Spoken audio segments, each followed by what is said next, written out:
കണ്ണൂരിൽ വീണ്ടും കള്ളവോട്ട് പരാതി. പേരാവൂർ മണ്ഡലത്തിലെ 123 നമ്പർ ബൂത്തിലെ 106 വയസ്സുള്ള കല്യാണിയുടെ വോട്ട് സിപിഐഎം ബ്രാഞ്ച് അംഗം ചെയ്തുവെന്നാണ് യുഡിഎഫിന്റെ പരാതി.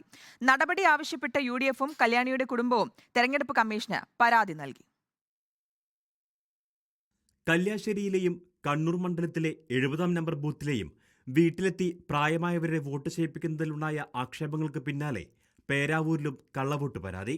123 നമ്പർ ബൂത്തിലെ 106 വയസ്സുള്ള കല്യാണിയുടെ വോട്ട് സിപിഐഎം പേരാവൂർ ബംഗ്ലക്കുന്ന് ബ്രാഞ്ച് അംഗം ഷൈമ തെരഞ്ഞെടുപ്പ് ഉദ്യോഗസ്ഥരുടെ അറിവോടെ വോട്ടറെ സമ്മർദ്ദത്തിലാക്കി ചെയ്യിപ്പിച്ചു എന്നാണ് പരാതി. ഇത് തെളിയിക്കുന്ന വീഡിയോ ദൃശ്യങ്ങളും യുഡിഎഫ് പുറത്തുവിട്ടു.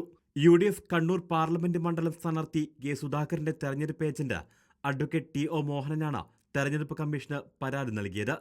വീടുകളിലെത്തി പ്രായമായവരുടെ വോട്ട് ചെയ്യിപ്പിക്കുന്ന സൗകര്യം ചില പോളിംഗ് ഓഫീസർമാരും ബിഎൽഒമാരും അട്ടിമറിക്കുന്നുവെന്നും ദുരുപയോഗം ചെയ്യുന്നുവെന്നും യുഡിഎഫ് പരാതിയിൽ പറയുന്നു.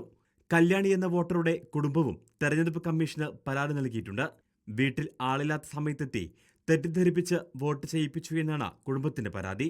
സംഭവത്തിന്റെ വീഡിയോ ദൃശ്യങ്ങൾ ഉൾപ്പെടെ നൽകിയ പരാതിയിൽ തെരഞ്ഞെടുപ്പ് ഉദ്യോഗസ്ഥർക്കെതിരെ നടപടിക്ക് സാധ്യതയുണ്ട്. റിപ്പോർട്ടർ, കണ്ണൂർ.